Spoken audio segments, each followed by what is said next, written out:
Welcome back, and in this lesson we're going to take another look at our Taco Spinner web application that we have built. In the last lesson we created a pretty cool reusable web interaction component pattern, and we implemented that so that we can basically reuse the same switch functionality that we have developed in as many HTML elements as we like. And in this lesson we want to continue to improve that, and specifically we want to consider the experience and the functionality of this component sort of framework that we have built as it pertains to asynchronously loaded content.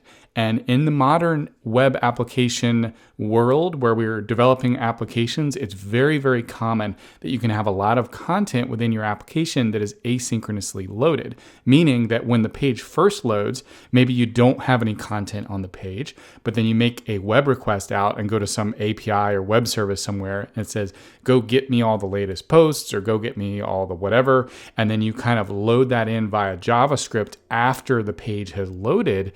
And that means that that content is not initially there whenever your JavaScript is executed. And that can be a pretty big issue when you're developing your web components and your web interactions in your own web applications, because you need to make sure that by using these selectors that we've developed, that those elements actually exist when you run that code. So there's a couple ways around this, and there's a couple ways to sort of approach this. I'm going to show you a couple of those, and we're going to come up with a pattern that's going to work really well in all of our future web interactions that we create, but it is going to require us to change the way we have developed our event listeners and our iterator that we're currently using to add the event listeners to these buttons. So first of all, let's demonstrate the problem. Let's not jump right into changing things. I'm just going to make a quick change to our application that's going to kind of do a faux or a fake asynchronous load of content to show you exactly why this is an issue and to sort of imitate how you might encounter the same issue when you're developing your own interactions in your web applications. So first of all, what we're going to do is we're going to go into, here's our app.js file, but we're going to start in index.html, and I'm going to go ahead and just delete the pizza button. I'm going to cut the code for the button itself, and then in its place, we're going to add a new div with an ID of async-content. So it's just going to be an empty div, not going to have anything in it to begin with. But what we're going to do is we're going to update our JavaScript to stick the HTML for the pizza button inside of this div. But we're going to do it after a short delay, which is going to kind of mimic what happens whenever you asynchronously load content into your application. So in our app.js file at the very top here, we'll come up and we'll say add async button. And then we'll do the set timeout function, which allows us to do something after a certain delay. And we can add an arrow function as its function here, or the handler. But you'll see in the autocomplete, the set timeout takes a handler, which is the function that you want to run. And then it takes a timeout, which is a number. So that's like kind of the delay before something actually shows up. So if we add 3,000, that's 3,000 milliseconds or 3 seconds.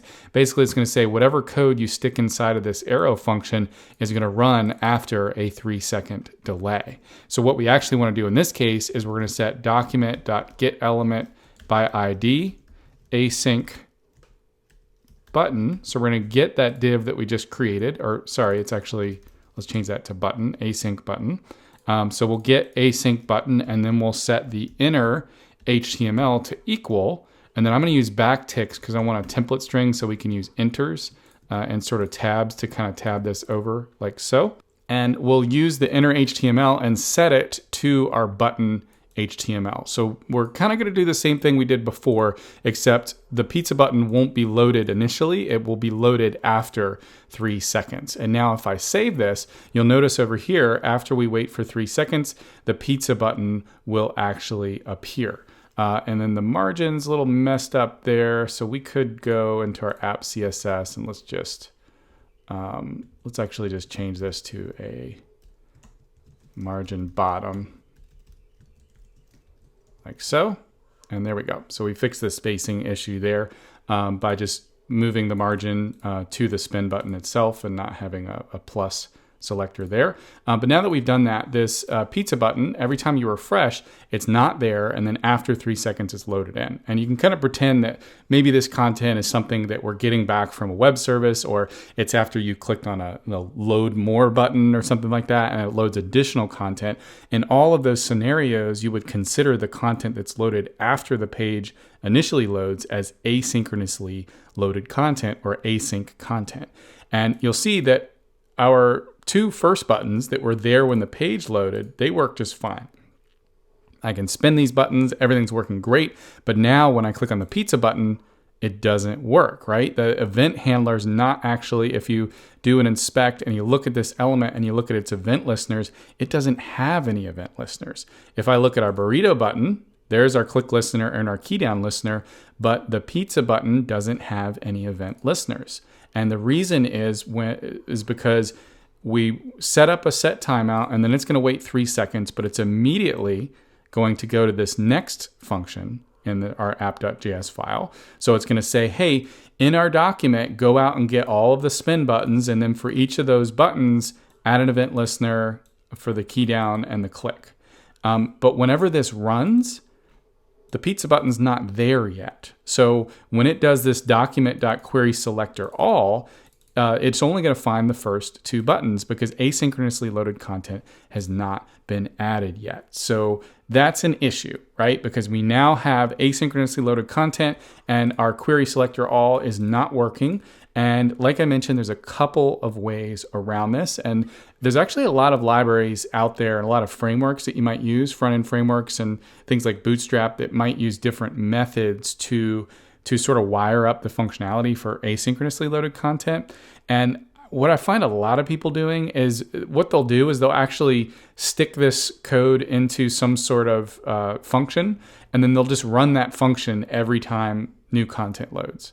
Right? So when you have asynchronously loaded content, it'll load something in, and then maybe you run this again and say, okay, now go get me all the new spin buttons. And the problem with that is it gets messy, because then you don't want to add like a second click listener, because then you can actually end up toggling spin twice on click, or even 3 times. Because every time you run this, it's going to create a new event listener. So that means that you need to keep track of like which buttons you've added the event listener to, and add if statements to say, well, don't add the event listener if it's already added, and you somehow need to store that somewhere. And it gets very messy and very icky. And I've done that before.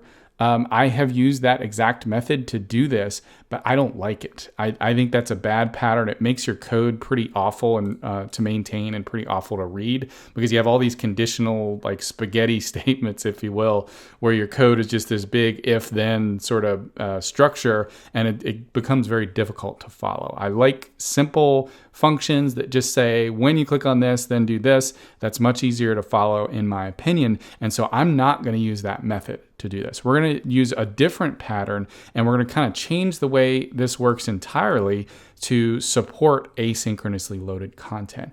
And the way we're going to do that is instead of adding an event listener to each button and using a querySelectorAll to iterate over all the buttons and say, add an event listener here, add an event listener here, add an event listener here, we're going to kind of flip that around, and we're going to say, let's add a single event listener to the whole page, to the whole document. We're going to add a click listener, and it's going to listen to every click. So it doesn't matter when you click, every time, it's always going to be the same event listener. And we can use, if you remember, when you fire a mouse event, you get that that event.target that tells you what you clicked on. And by using a single event listener, we can essentially say, notify me every time anyone clicks anywhere in the page. But if the click target, or the event.target, is a spin button, in this case, then I want to prevent default and do some custom functionality. And what's cool about that is it doesn't, because the click listener is on the document itself, it doesn't care when the content was loaded. The content can be there initially, it can be loaded asynchronously, it doesn't matter, because the document's always there, the click listener is always there. It's a single click listener. It only cares what you click on at any given time. So it kind of runs all of its code at the time of each click, if you will. And that's going to help us support not only the same pattern of having these nice reusable web interaction components, but also support those in the context of asynchronously loaded content. And in today's world of web applications, asynchronous content is really, really common. It's just something that you're going to run into a lot, you're going to use a lot. And so I find that it's just going to be better to use this pattern to do our event listeners on a particular HTML element, as opposed to doing what we have here, which is having our document query selector all and iterating over each button and adding a bunch of separate event listeners to that. So let's see what that looks like. Before we do anything else, what I'm going to do is right here after we add the async button, let's set up a global click listener. And before we even move any of the functionality into here, let's just set up that listener and we can kind of see how it's going to work. So we're going to run document.add event listener. So we're going to add an event listener right to the document, which is kind of, you can think of that as the very top level HTML element. It's the very outermost HTML element that contains all other HTML in the document. So we're going to add a click listener, just like we added a click listener to the button down here. But this time we're going to take our mouse event object, this E mouse event. And for now, let's just simply console.log E. So we can see that every time we click, you'll notice over here, if we clear our console, if I click up in the header here, I get a mouse event. If I click on a button, I get a mouse event. It doesn't matter what I click on, I'm always going to be capturing every click, no matter where it occurs in the document. And in order to get this to work, we kind of need to basically filter out all the clicks we don't care about and say, did you click on a spin button in this case? Did you click on a button that we actually care about? And in that case, we're going to override the default functionality. All other clicks we're just going to let happen. Like if you click up here on the taco spinner header, I don't care about that. I only care when you click on this spin button right here. And the way we're going to kind of filter that out is we can essentially use e.target, because again, that's what you actually click on. And we can use like an if statement to say, if you clicked on the correct target, then let's go ahead and we'll override that functionality. And you'll see here, now that we're console logging e.target, if I click on taco spinner, it's logging, okay, here's your click target, h1 class equals brand. If I click on the page in this white box out here, there's main class equals page. And if I click on the button, of course, the target is going to be the button itself. And so what we actually want to do in this case is we basically want to say, as soon as you click, if it's not a spin button, whoops, not spint, a spin button, then just return, right? So we're going to have if some condition, if it's not a spin button, then let's immediately return out of this function. And this is kind of an early return pattern, so it's going to keep our code nice and clean. We'll just put in some sort of if statement here that says, if we don't care about the e.target or whatever you clicked on, then let's return out of this. And then once we get down here, this is where we can do our stuff, right? This is where if you get to this point in the code, that means that you clicked on a target that we actually care about. And the method we can use to actually filter this out is we can take our e.target, which again is what you clicked on, so it's always going to be that, and we can use what's called dot matches. And this is a pretty cool method that you can see in the IntelliSense here, the autocomplete returns true if matching selectors against element's root yields element and false otherwise. So that's basically another way of saying if the e.target it matches this selector that you provide, the CSS selector or query selector, then it's going to return true. So if it matches a spin button, and in this case, we actually want the opposite. So we want to say when it is not a spin button, so I can put an exclamation point at the beginning of this. So we can basically say if this is not a spin button, then immediately return otherwise console.log e.target, right? Do our stuff down here. So what's cool about this is you'll see now, if we come over into our document, we clear our console. If I click up here, it does nothing, because we don't care about that, right? It's not a spin button that we clicked on. But if I click right here, it's going to log e.target because that we actually clicked on something that we care about. But this is, remember, this is a single event listener, but it is working on both the taco button, the burrito button, and you'll see briefly before it reloads the page because the pizza button still doesn't work. But if we click on the pizza button, it will actually log right here the button pizza button, right? So it actually did log that before it navigated to a new page, because even though that content was asynchronously loaded, because we have a single event listener and we didn't click on, and we clicked on a spin button, we got down here to our console.log. And that's the advantage of using this approach, is it's gonna work with asynchronously loaded content, and you don't have to keep track of which elements you've initialized and blah, blah, blah, blah, blah. I don't wanna do any of that stuff. I want a nice simple pattern that's just gonna work across the board, and this global click listener is gonna allow us to do that. And so now what we'll do is we'll basically take this functionality down here, we'll copy that, and let's do our stuff up here in our global click listener with, first of all, let's prevent the default click on the event. And then we need to get the button. So we could simply say, get the button and const button is equal to e.target, right? That'd be a simple way to do that. So the button is the target that you actually clicked on. And if we now set this up, let's go ahead and disable this one down here.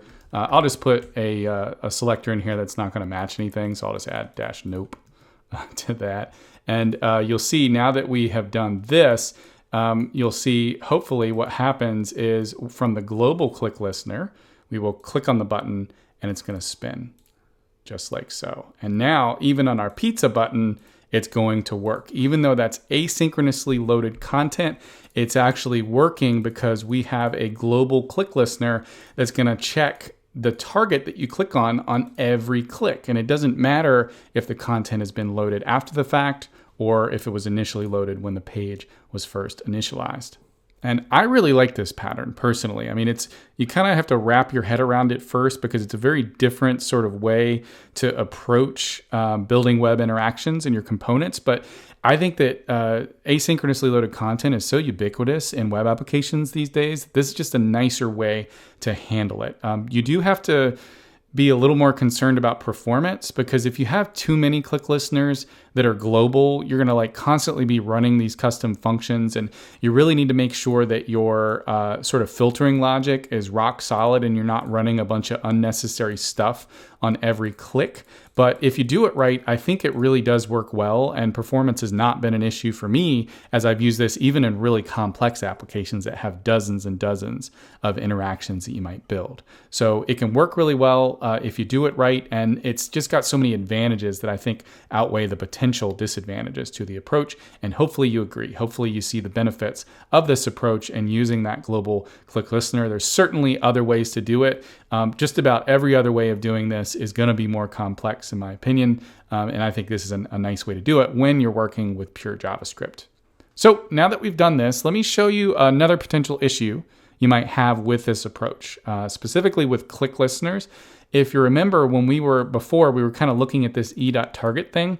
E.target is going to equal what you clicked on, not necessarily the button, but the actual element that you clicked on. So let me show you just as an example. I kind of avoided clicking in the center of the button. You may have noticed if you've dealt with this before, but I'm kind of clicking on the outside of the button, which works just fine. But if I actually click in the center of the button, like on the taco itself, it's not working, right? It's actually reloading the page like we did before, because the click listener is ignoring that click basically. And the reason is because when I click in the center, I'm not clicking on the button element itself. I'm clicking on the span with a class of spinner, right? And you can tell by, again, console.log e.target, by adding that to our click listener.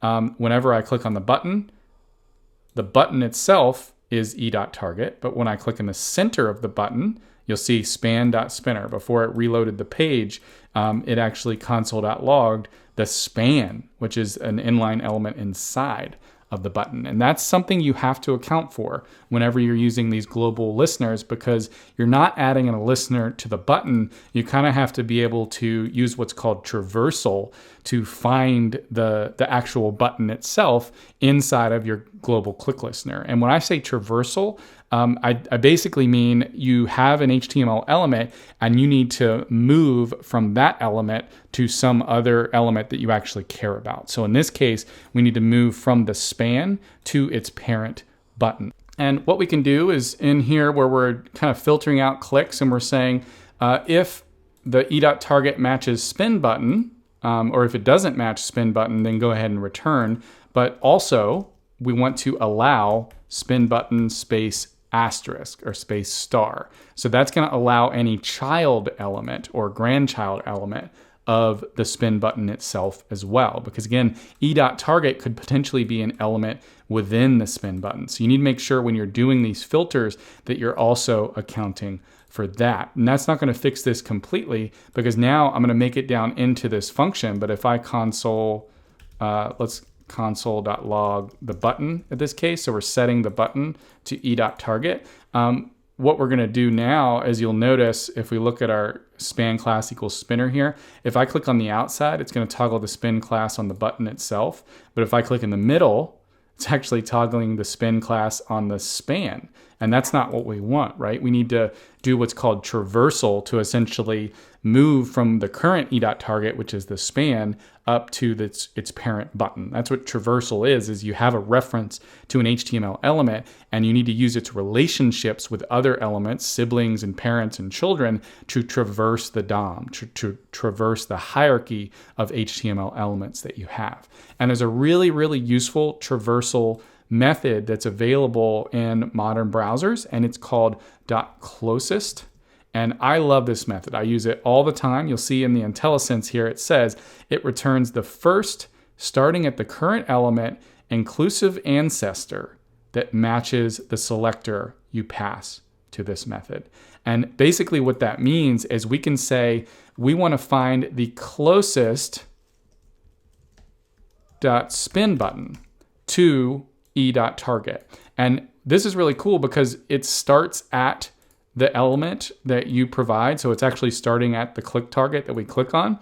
And if you clicked on the button itself, then this method is going to return the button. But if you click on a span inside of the button, or even something that's buried way deep in the HTML of that button, it's going to kind of start at whatever you clicked on. And it's going to go up and say, does this match? And then if not, it's going to keep going up and say, does this match? Does this match? Does this match?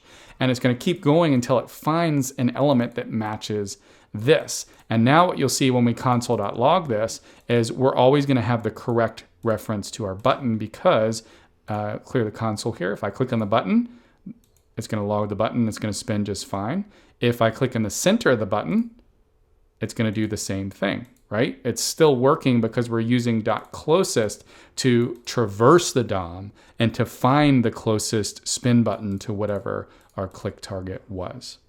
And we know in this case that there's going to be a closest spin button because we already did a check up here that this matches either a spin button or a child element of spin button. So this will never be null because we already kind of done a check up here. So you could do a null check here just to make this more bulletproof, but it's pretty much bulletproof already because we've already done sort of that checking up here. And now we're always going to have the correct reference to the button, which is going to work great on this initially loaded content, but also on our asynchronously loaded content. I can click on the pizza itself, the burrito, the taco, and it's working great in all of those different scenarios. Now, before we move on, we have used .matches and .closest, and I should mention quickly about browser compatibility with both of those methods because they are fairly new. So again, I'm going to pull up can I use, and then let's just do .matches first of all. That's the first one we used, element .matches, like so. What did I do? How about just matches? There we go. Matches DOM method. There it is. So you can see here, it's got pretty good support, 97% support, but there are some nuances to this method. It's fairly new, so it's not going to be like way back to like the days of IE8. You won't be able to use it then. And if you're developing web applications for IE8, then you already are doing some crazy stuff. So you're probably used to this. But it has some support, but I think the issue with the latest version of Internet Explorer is like you have to use this MS prefix with it. But again, there's a polyfill for this. So if you just search for element.matches, there's a MDN article on this. Let's go to the element.matches. And of course, in all these MDN articles, they talk about how you use it, examples, stuff like that. But then they, of course, have this nice polyfill, and they talk about specific browser versions you may need to support. Most browsers, you can just add this really simple polyfill to your code, and that's going to support Internet Explorer 9 and later. So I'm always going to mention whenever I'm showing you a method that maybe doesn't have full browser support, and kind of show you the polyfill that's going to fix that for older browsers if you are developing in those older browsers. And just like all of these polyfills that I'm going to mention, you can actually, in Parsel and in other build processes, most of the time if you're building a JavaScript application, you're probably using Babel.js, even if you don't realize you're using Babel.js.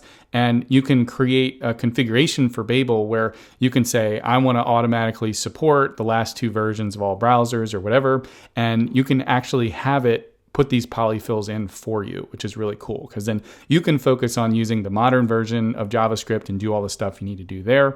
And then Babel worries about handling the backwards compatibility stuff. So definitely kind of dig into that whole build process thing a little bit more if you're curious about that. But in general, it's really easy to use this .matches. You just need to make sure you're testing in all browsers whenever you actually use that. So the other thing we used was .closest. I think this is even newer than closest.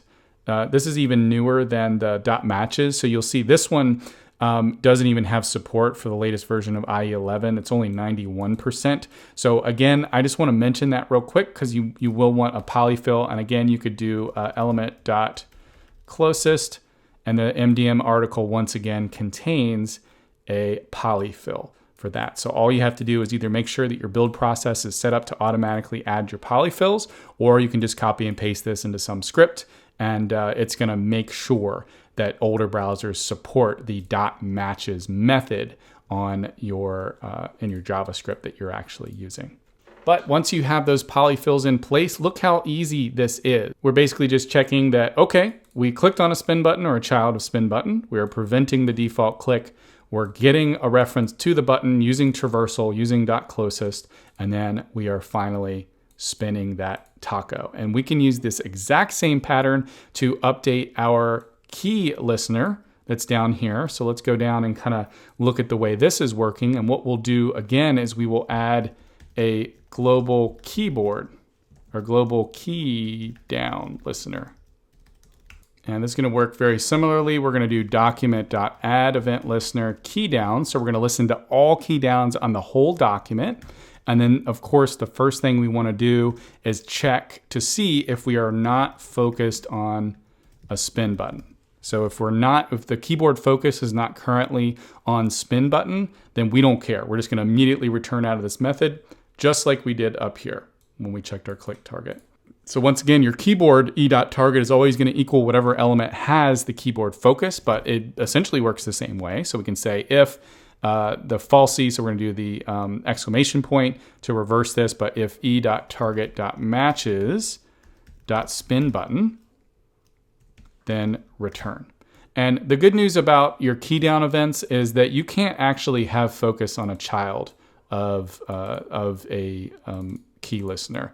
At least I don't think you can. I don't think you can have a focusable element within a focusable element in HTML. I could be wrong about that. If so, correct me. I don't know why you would do that. I've never seen that. I think that would be pretty weird because you'd like hit tab and then you hit tab to go inside of an element, I guess.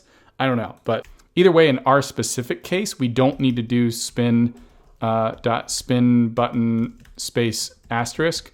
We don't necessarily need to do that because whenever you hit tab and you switch keyboard focus to this element, in this particular case, you won't be able to focus on any other element inside of it. So we can't possibly have focus on a child element of the spin button. So actually the key down listener is going to be a little simpler because we don't really have to use e.target.closest to find it, because we know we're always going to be focused on the spin button itself. And then once we get to this point in the code, we know that we are using the key down function on a e.target that we actually care about. So we'll basically just copy this stuff down here, this key T, and let's paste it up here.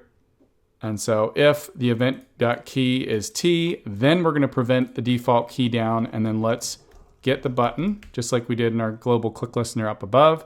Const button is equal to e.target. So again, I don't have to do like the dot closest here, because in this case, the only focusable thing that we could possibly have past this filter right here is the spin button itself. So we don't need to do traversal or anything like that. We're just going to get a reference to the button, and then we will invoke a click just like we did before. So now when I save this, I can actually delete all this stuff down here. We now have two global listeners on the document. We have a click listener as well as a key down listener.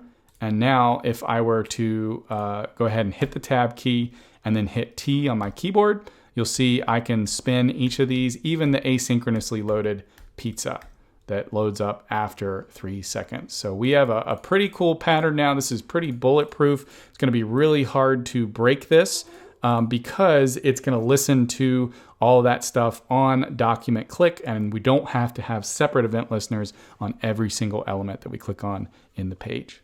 So this is a really different pattern than what we used before. And I would even venture to say it's different than what most people do when they do this sort of stuff. This is just kind of something that I'm sure other people have used this method before, but I have just found through experience this is the method I prefer to do this. So you are welcome to experiment with all the different ways to add event listeners to your HTML elements, and to kind of learn from that and pick what's best for your particular situation. The reason why we're going through these early exercises in this course is because I want to expose you to a lot of different things. And then as we progress, I'll show you how to get faster and faster and more efficient and use extra tools and libraries to make this kind of start to abstract this stuff and make it easier to develop. But again, we're looking under the hood here. We are programming these web interactions with pure JavaScript at this point. So in these early lessons, we are really at the lowest levels of dealing with HTML elements and event listeners. And I just want to show you all sorts of different ways to do this so that you can make an informed decision on what works best for you. And I hope that you do see the value in using these global listeners to handle web interaction in your components for both synchronous and asynchronous content that might be inside of your web application. At this point, however, our app.js file is starting to get a little bit crazy. You'll see it's starting to get a little long here. We're starting to add these other event listeners, and especially as our web interactions start to increase in complexity, this is going to come harder and harder to maintain because we're basically just sticking all of our code into this one huge file. And in the next lesson, we're going to start to reorganize things a little bit, make these web interaction components that we're building more configurable and more applicable in a large variety of scenarios. But we're going to use this same pattern of using these global document listeners to handle all the events and the interaction on those components.